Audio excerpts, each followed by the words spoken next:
Great to be here in Las Vegas. I drove here yesterday from California, and my God, God bless America. What a beautiful country you have. Unbelievable.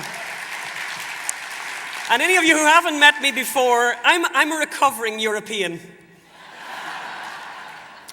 And I did something heroic and courageous and brave this morning for you. I went across the roads, over to the Rio Hotel, to the Netroots conference to hear Van Jones, so that you wouldn't have to do it yourselves. So I thought I'd share with you Van Jones' vision for the world and Van Jones's wisdom, as Howard Dean described it.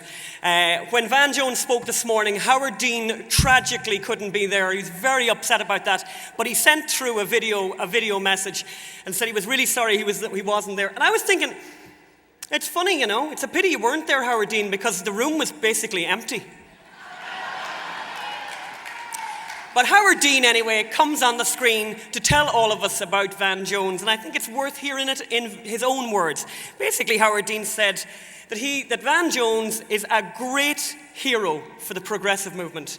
He is one of the most progressive, extraordinary American minds, and I'm sorry that I couldn't be there, he said, to hear his wisdom. The wisdom of a man who thinks that George Bush organized the bombing, the 9/11, and all that happened with that. That George Bush killed the American people in the Twin Towers. That's what Van Jones, in his wisdom, believes. What craziness. But it's worth going across that road to hear those words, because that's what we're up against. That's what you're up against. But let's hear what else Van Jones said. And I think it's very interesting, actually, that the room was completely empty. I mean, it was about half full for Van Jones. So I think, actually, it's interesting that the place wasn't packed out. Maybe it's the thing that people actually aren't really interested in hearing from radicalized communists. Maybe they're not that interested in the rants and the idiocy of people who think that communism is a great idea. I'm just really hoping that Barack Obama will get that message too.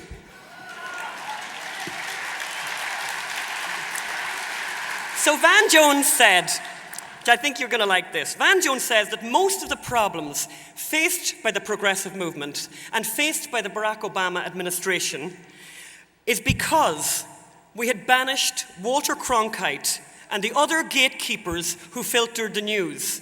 These gatekeepers, he explained, were like an immune system, and that nowadays there are people out there who are engineers of viruses.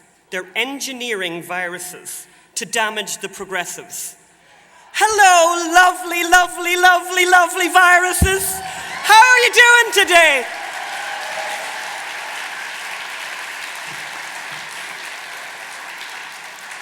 And Van Jones went on to say, don't worry about the debt. Don't worry about the debt. We have plenty of money.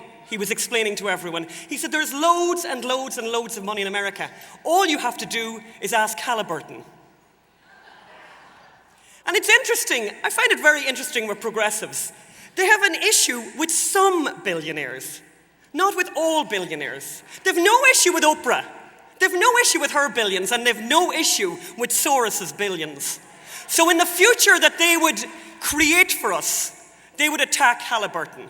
They would take your money, and they will close down your business because they will tax you into oblivion, but they will not touch people like Oprah. There are a protected class that don't get this attack. So it's not just money they've a problem with, and they don't have a problem with wealth.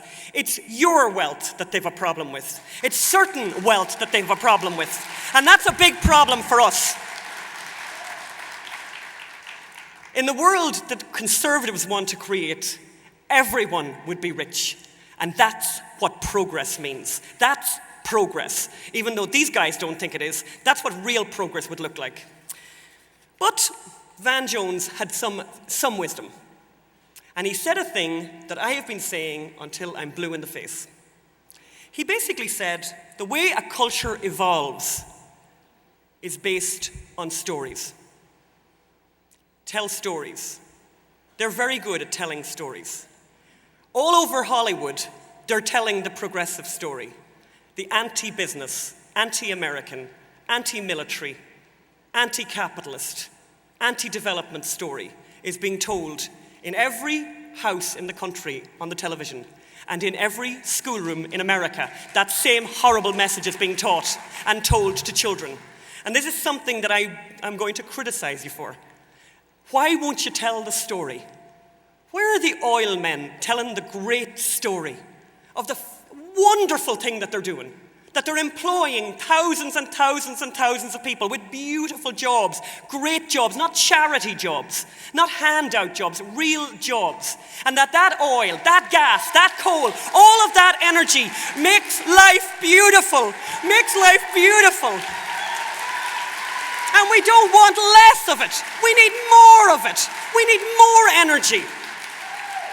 It's very funny, my husband and I, we have moved to America at this time in history, and it's very interesting. I'm going to do a slight aside here. Last night I met Richard Viguerie, and those of you who do not know Richard Viguerie, this is an incredible man. He's got the youngest mind of almost anyone I've met in as long as I can remember. He is so youthful, his head is so young, and he said a thing that I'm just going to hold on to real tight, even though I've just been contaminated by Van Jones. He said he has never in 50 years been more optimistic than the moment that you're at right now in this country. He's never been more optimistic.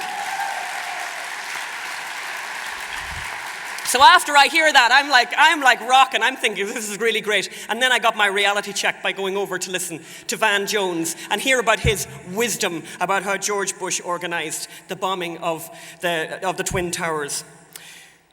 But tell stories. So I'm going to tell you a couple of stories. I thought I'll tell you a couple of stories.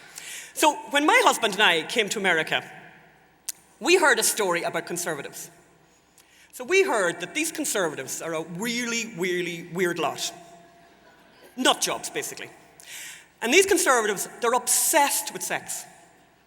They're obsessed with sex, and they're obsessed with what you're doing in your bedroom. It's all they think about. They're just constantly worrying about what you're up to in your bedroom. But you know something? Since we've moved here, we haven't found that. What we have found is that liberals are in every other room in the house. They are in the fridge. They're in your car.